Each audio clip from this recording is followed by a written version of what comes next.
Die Zugfahrt war ganz angenehm. Endlich konnte ich mal ein wenig Schlaf nachholen. Jetzt muss ich mich aber schleunigst zur Wewelsburg aufmachen. Ich habe noch etwas Vorsprung vor der Gräfin und den sollte ich nutzen, um auf der Burg nach der Karte des Pirerees zu suchen. Der Bahnsteigwärter kennt sicher den Weg.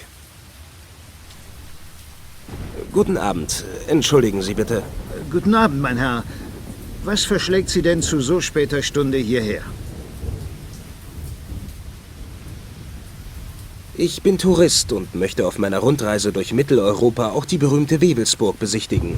Wissen Sie, wie ich dort am schnellsten hingelange? Es tut mir sehr leid, mein Herr, aber die Wewelsburg kann zurzeit nicht besichtigt werden. Was? Das kann doch nicht wahr sein. Für die weite Anreise habe ich extreme Strapazen auf mich genommen. Wie bedauerlich, aber die Burg ist seit einigen Wochen Sperrgebiet. Militärisches Sperrgebiet, mein Herr. Das bedeutet, dass man sich der Burg nicht einmal nähern darf. Alle Zufahrtswege sind abgeriegelt und um die Burg herum patrouillieren Wachen. Und wieso? Ich weiß es nicht. Und manchen Dingen sollte man auch besser nicht auf den Grund gehen. Außerdem bin ich erst seit kurzem hier. Ich wurde erst vor einem Monat zu dieser Bahnstation versetzt. Zu dumm. Was mache ich denn jetzt? Sie sind übrigens nicht der Erste, der in den letzten Tagen hier vorbeikam, um die Wewelsburg zu besichtigen. Ich empfehle Ihnen, auf den nächsten Zug zu warten. In 2 Stunden fährt einer Richtung Paderborn. Leider können wir Ihnen hier auf dem Bahnhof nicht viel bieten, womit Sie sich die Wartezeit vertreiben könnten. Das Bahnhofsgebäude wird derzeit leider renoviert und ist deshalb geschlossen. Darum stehe ich auch trotz dieses Mistwetters hier draußen. Der Ort Büren ist allerdings nicht weit entfernt und zu Fuß gut zu erreichen. Von diesem Wegkreuz führt eine Straße direkt in den Ort. Das Gasthaus am Markt ist geöffnet. Dort können Sie sich aufwärmen und auf den Zug warten. Ach, wissen Sie, nach der langen Zugfahrt schnappe ich lieber etwas frische Luft, selbst wenn es in Strömen regnet. Es macht Ihnen doch nichts aus, wenn ich Ihnen ein wenig Gesellschaft leiste. Mitnichten, mein Herr. Selbstverständlich dürfen Sie auch hier auf dem Bahnsteig warten. Besten Dank. Verdammt, was soll ich jetzt nur tun? Die Zeit läuft mir davon und die Wewelsburg liegt direkt vor meiner Nase. Vielleicht gibt's noch einen anderen Weg in die Burg. Im Moment kann er mir nicht weiterhelfen. I don't envy him at all. He sits in the rain guarding an empty platform at a tiny, deserted station. But then, things aren't a great deal better for me. An axe. The station guard won't be happy if I remove his firefighting equipment.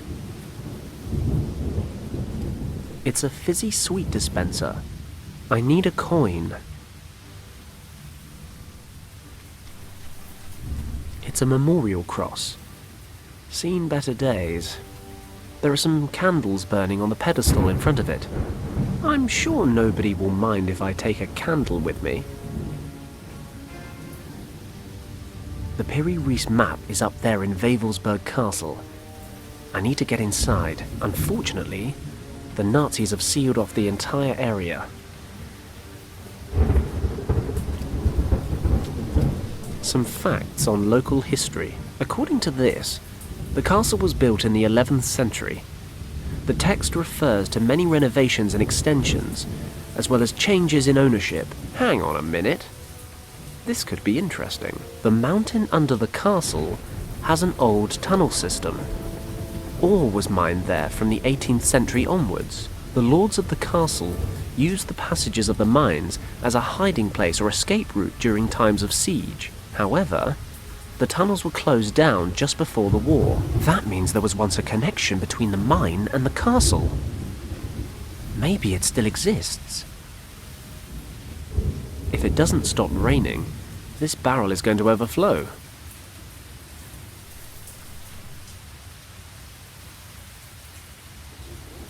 My hands aren't dirty. It's tied tight. This rope prevents the handcar from rolling onto the main track. That's a handcar. They use it to travel up and down the tracks to change signals and whatnot. Must be a hard job. At least it looks like a downhill start. One of the train's rear lanterns. It's screwed securely to the carriage. No idea. Could be a shed or a garage. The sign's covered with a thick layer of moss. I'll try and scratch the moss away. There it is. 2 tools crossed. A hammer and a pickaxe. This is either a mine or the Center for Dyslexic Soviets.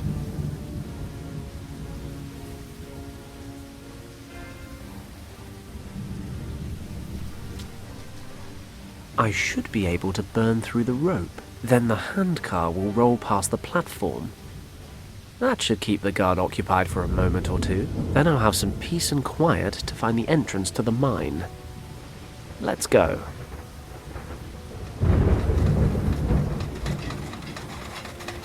Halt! Stopp! Das darf doch nicht wahr sein.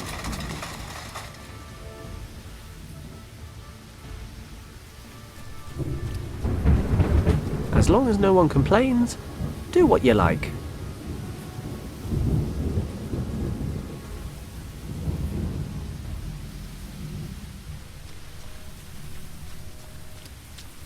One powerful blow to this rusty chain should be enough.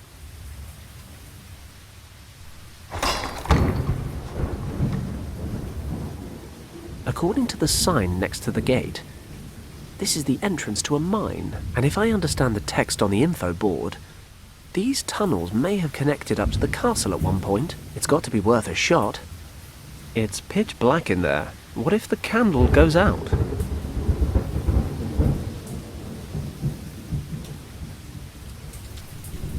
It's good to get rid of some pent-up aggression every now and again.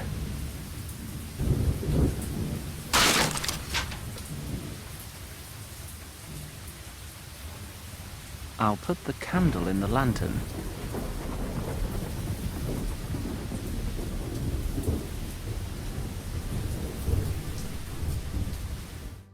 Christ, it's a bloody maze down here. I've got no choice. It's my only way into the castle. Besides, in my experience, you find the most useful things in the queerest places.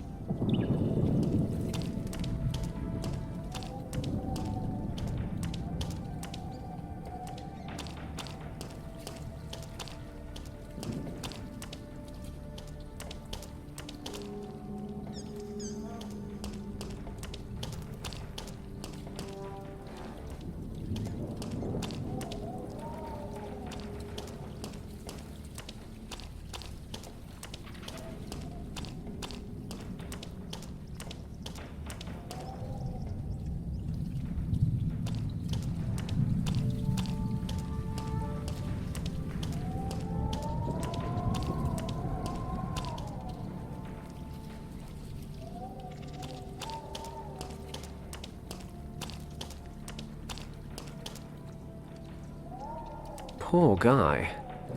Let's hope I don't end up like him. This place is a maze.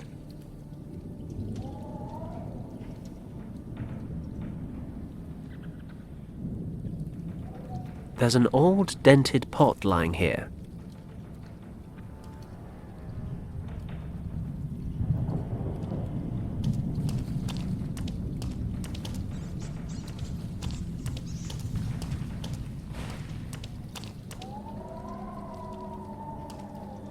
I hope these stairs lead up to the castle. Or some nice young German girl's bedroom. I think I've ended up in the castle. I never thought this would actually work. Lucky there's no one here. This is some kind of workshop. I suppose it'd be too much to ask to climb out of the mines and run straight into the map. Well, exploring never gets boring.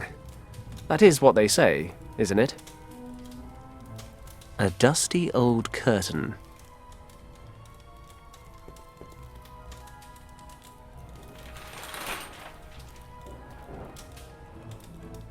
An authentic German nutcracker. I always wanted one of these old-style nutcrackers.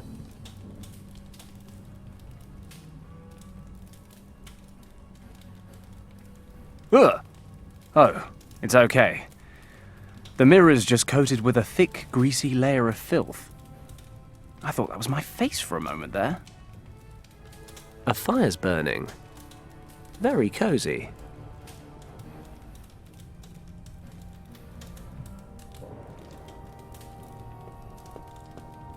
It's a hand drill.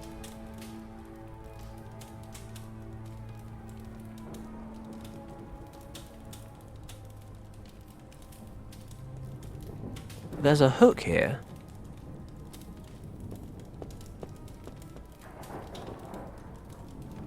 A threaded hook that's been screwed into the wall. It won't pull out. Of course. I can just use the nutcracker to unscrew the hook. Why didn't I think of that before? I'll jam the hook into his mouth and then unscrew it like a pair of pliers.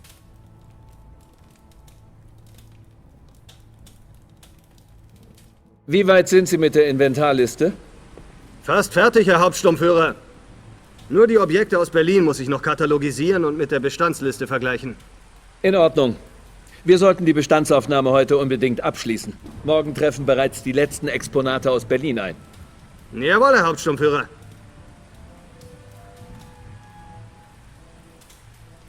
Did he say inventory? Maybe it says where the Piri Reis map is stored. If only I could get a look over his shoulder. He's working on an inventory.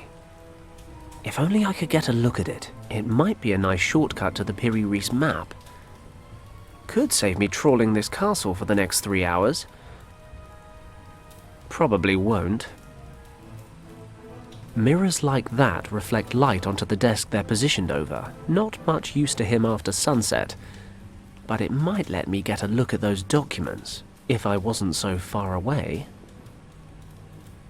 And I always thought I was the one carrying too much weight. Huh, I joke, but seriously, I ought to get down the gym. I can't lug an entire set of armor around with me for 3 reasons. First, it's dead heavy. Second, it'll make me look silly. And third, this is supposed to be a stealth mission. I'll just take the gauntlets, because they're cool.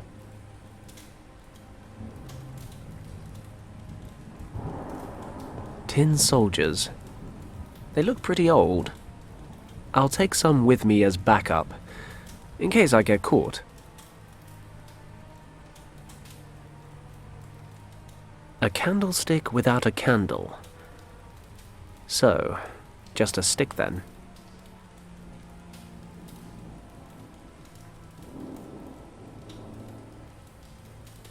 Nice view. A tower. It's a tower. A telescope mounted on the railing. I see trees. The telescope's pointing toward the forest, and I can't turn it. It seems to have rusted.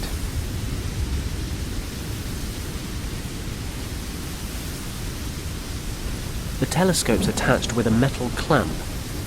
Maybe I can loosen it with the drill.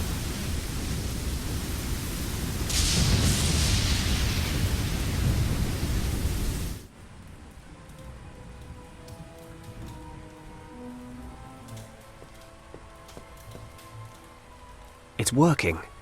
I can make out the documents large as life, but... damn it. They're back to front because of the mirror. I can't read it like this.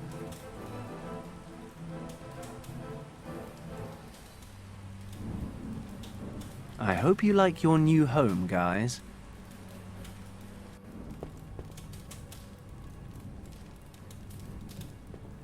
Sorry guys, but sacrifice is just an intrinsic part of war. That was quick. They've melted down like butter.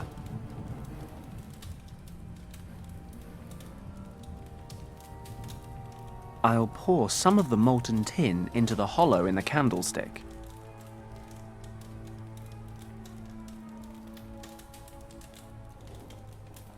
Don't ask me how I did it, but I've bored out the solidified tin. It's now a lovely round shape. Almost like a coin, you might say.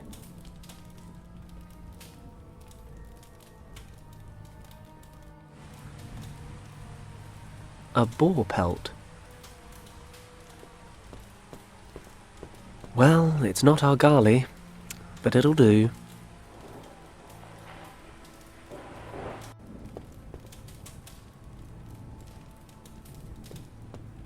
I think I know how to get to the station, and I've seen all there is to see in the mine.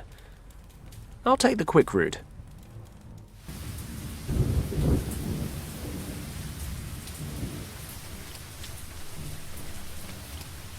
What do you know? It actually worked. I could make a mint. Get it? Because I'm making money to use in a sweet. 4 fizzy sweets fell out the bottom.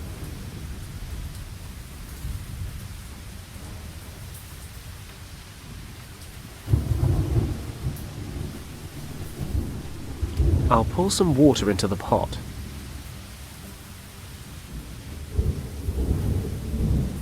The sweets are dissolving in the water. I've soaked the pelt with lemon water. There. Spick and span.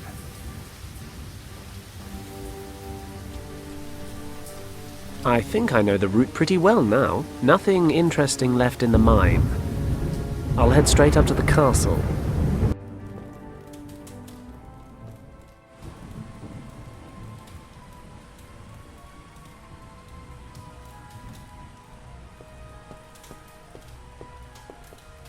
I'll screw the hook into the crack.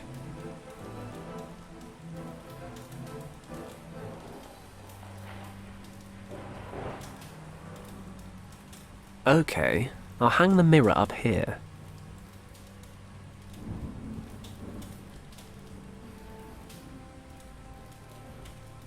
Praise be the laws of optics. I can make out every word. If the soldier would just move his hand a little to the side, then... Perfect. There it is. Exhibit 104C. The Piri Reis map, stored in the crypt in the North Tower. The problem with answers is they always give rise to new questions. Where the devil is the North Tower? I can hear voices in that direction. Better steer clear. I'll take it down again. I'll unscrew the hook.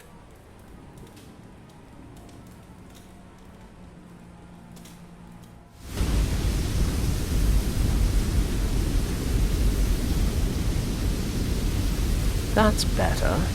Now I can make out the individual buildings. Looks like the local pub. Freshly tapped beer and a hot schnitzel. Quite literally, the only things in the entire world that I want right now. Some kind of marketplace. A village church. Wait a moment. Churches always point west, don't they? With the altar in the east.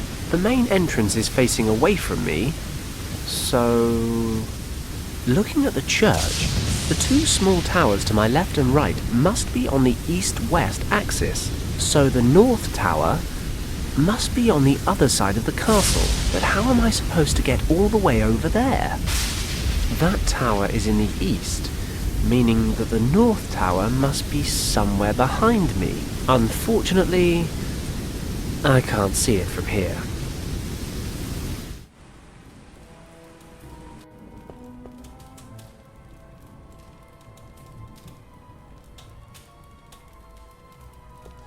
I think I can safely put the fire out now. I'll just throw the skin over. Great, the fire's out, though it now smells like a wild pig's marital sty in here. Now the fire's out, I can see the ladder rungs more clearly. They definitely lead up to the roof.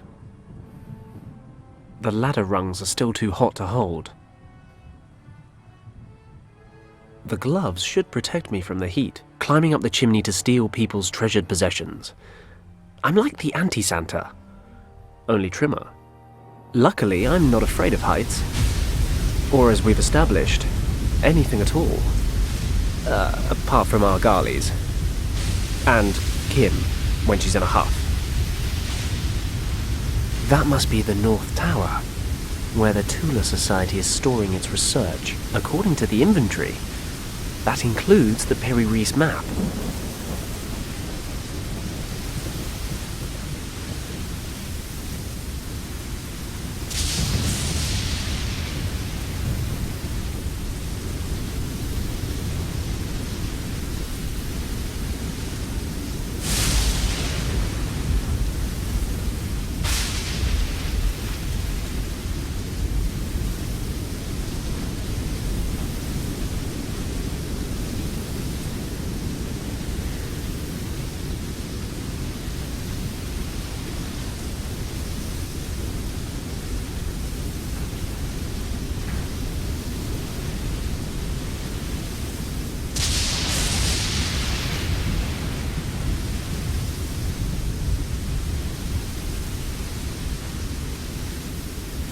I'll try to get in through one of the windows.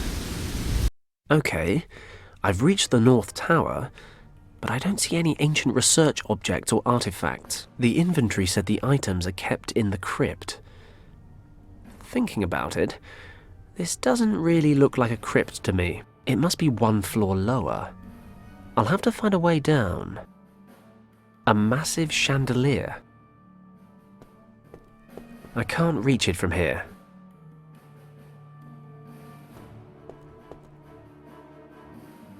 It's locked.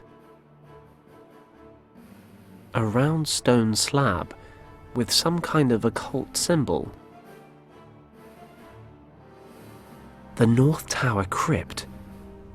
This is where all the Tula Society's research objects are supposed to be held.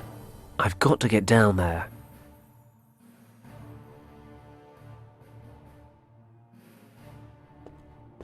Let's attack this thing.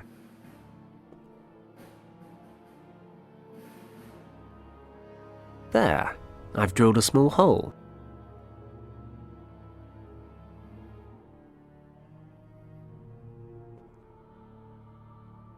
I've screwed the hook into the drill hole.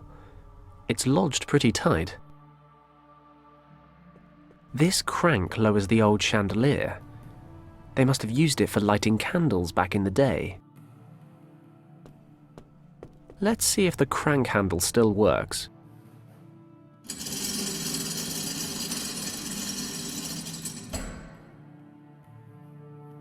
Fenton, you old dog, you've done it again. The chandelier's attached to the hook, which is screwed into the slab in the floor. When I turn the crank, the whole thing comes away. Shame there's nobody here to congratulate me. Ah, there's a cable here. Maybe I can climb down on it. Hopefully it'll take my weight. Looks like I'm in the right place, finally. Not that I'm complaining. Must be more of the Tula Society's artifacts and research objects. Must be more of the Tula Society's artifacts and research objects. There's a sort of dossier on this podium. I'll just skim it quickly. It outlines the Tula Society's central objectives. According to this, the Society was founded in the early 1920s with the aim of restoring the knowledge of lost civilizations for its own use. The Tula Society's influence extends into the highest echelons of the German Reich. This gives them complete carte blanche on their activities. They can do whatever the hell they like. Seems they launched a project codenamed Vril under the direction of our old friend, Countess von Hagenhild. The focus of this project is the search for Shambhala. The Tula Society believes that a vast store of ancient knowledge is being hoarded there. The source of morphogenetic fields. Morphogenetic fields? Never heard of them. But then it does ring true with what Professor Hayes was talking about, a store of ancient knowledge. If I remember the professor's description correctly, the hunters and herders of Shambhala suddenly developed into a flourishing and highly advanced society. Hayes reckons some sort of mysterious energy was responsible for the tribe's development. Is that what they mean by morphogenetic fields? The documents are under lock and key behind a thick sheet of glass. These documents contain the research results of a scientist by the name of Aldrich von Hagenhild? Must be some relative of the Countess. Von Hagenhild spent his time searching for the world soul. Christ, can't these people just use sensible names? The basis for von Hagenhild's research was the concept that for an organism to develop as it should, there must be some immaterial power steering it in the right direction. Basically, an invisible blueprint determining form and growth. So, why does a rabbit develop the way it does, and why does a pine tree become a pine tree? Who's the architect? What tells them to grow bark? Or fancy lady rabbits? Looks like these questions led von Hagenhild to believe there was some invisible, imperceptible field that controls the development of an organism. He called it morphogenetics. Von Hagenhild explains the holistic aspect of self-organizing systems with his theory of morphogenetic fields. Basically, the field stores forms or behavioral patterns that every member of a species draws from and adds to. This was his Western take on something the East had known for some time. In Far Eastern philosophy, people refer to his morphogenetic fields as the divine essence of nature, or as the soul. He thought he'd identified the soul. He didn't think the soul was a spiritual thing. He thought it was a fundamental principle of nature that had been warped and confused by religions the world over. He even thought he had proof. He refers to certain experiments he carried out. Ugh, this is a lot of information to take in. Von Hagenhild really believed that in these morphogenetic fields, he'd identified the soul, the central power behind all living things. These documents refer to several experiments which are supposed to prove the existence of morphogenetic fields. Von Hagenhild wanted to prove that every species obtains its entire being, its form, its instincts, from these fields, like some kind of collective memory. These inherited memories control not just the form, but also the behavior, the capabilities, and the knowledge of the relevant species. He called it a group soul. Experiment number 1. The rat experiment. The experiment investigated the capability of rats to find their way through a maze. At the beginning of the experiment, the rats needed 165 attempts before they could get through the maze without a mistake. But a few rat generations later, the number of attempts had dropped to 20. Conclusion. The first batch of rats learned how to navigate the maze, and this instinct was somehow added to the rat's group soul. When later rats navigated the maze, they somehow had access to this ancestral memory, even if the rats weren't directly related. Experiment number 2. The ape experiment. 2 ape colonies of the same species were isolated and observed on 2 small islands in the Indian Ocean. Von Hagenhild's team taught the apes on one island a few new behavioral patterns. The other colony was left undisturbed and uninfluenced, so while the apes on the first island are learning how to open tins and the like, the others are eating bananas. Several months later, the apes on the undisturbed island began displaying these new skills, even though they'd never come into contact with the other colony. Von Hagenhild's conclusion: all members of a species are connected by morphogenetic fields. They share a subconscious collective memory. He thought this theory could explain a lot. Animals' sense for impending danger, telepathy, sixth sense in humans. Von Hagenhild also concludes that members of a group can learn something new at a far quicker pace when the vast majority of members of that same group have already acquired the knowledge. These fields are basically stores of information that are effective across space, and in rare cases even time. Von Hagenhild presumes this would go some way towards explaining premonitions. Human beings sporadically accessing morphogenetic fields from varying points in the future. It all sounds very far-fetched, but then it does explain a lot. Supposing morphogenetic fields really exist, they'd be the answer to problems science has been trying to solve for centuries. And if all these fields add up, if there's some kind of central repository of all this information, Christ, it'd basically be the scientific definition of God. I'm beginning to understand why the Tula Society's quite so interested. And if there's even the slightest chance it's all true, why they need to be stopped. Is this the Piri Reis map? It's hand-drawn, ancient. There are some notes next to it. Finally, von Hagenhild became convinced that there must be a type of definitive field from which all other fields are derived. All manifestations have an origin. He tried to back this up with historical evidence. A world soul, for instance, had been proposed by Plato over 2,000 years ago. But what really convinced him was the discovery of an old, mysterious map of the world, drawn by the Ottoman general Piri Reis. I knew it! It's the map! Let's see. Further on in the text, von Hagenhild discovered that the general had drawn up the map in the 16th century, using sources which were thousands of years old. But how could they have known at that time what the world looked like? He posed the theory that a civilization had existed then, which possessed extraordinary knowledge and skill. He discovered a marking on the map, which was written in an unfamiliar language. Research in Far Eastern libraries revealed it was a long-forgotten Tibetan script. Once translated, it claimed the marking indicated the source of all knowledge, the center of the morphogenetic fields. It was a hidden valley in the Himalayas, Shambhala. Shortly before he died in 1934, von Hagenhild passed the responsibility of continuing the research onto his daughter. Professor Hayes was right. About everything. The Tula Society arrived at the exact same conclusion as he did. They were just one step ahead. Lucky I'm one step more. Richard used the first key to pass through the gate in that secret room in the monastery. I just need to find the second. The Nazis can't enter Shambhala without it, and as it happens, I have the eye, and I have the map.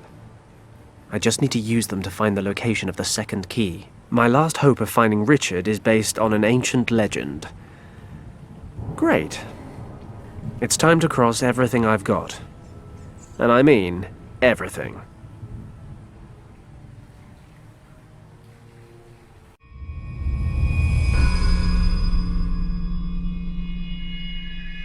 Fingers crossed.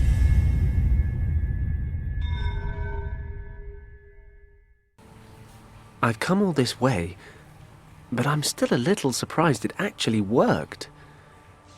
The Piri Reis map really is the map of the Guardians of Shambhala. Or at least it was drawn to their specifications. So Professor Hayes was also right in thinking the priests of Shambhala took the second key artifact to India and hid it in a temple there. And now I know exactly where to look. On the Kathiawar Peninsula, just north of Bombay. Thinking about it, I actually know the commander of the British regiment in Rajkot. If the old drunkard hasn't been transferred for disciplinary reasons again, I'm sure he'll lend me a hand. Or at least a decent bottle. Then I'll just have to find the temple and get hold of the key artifact. What could be simpler?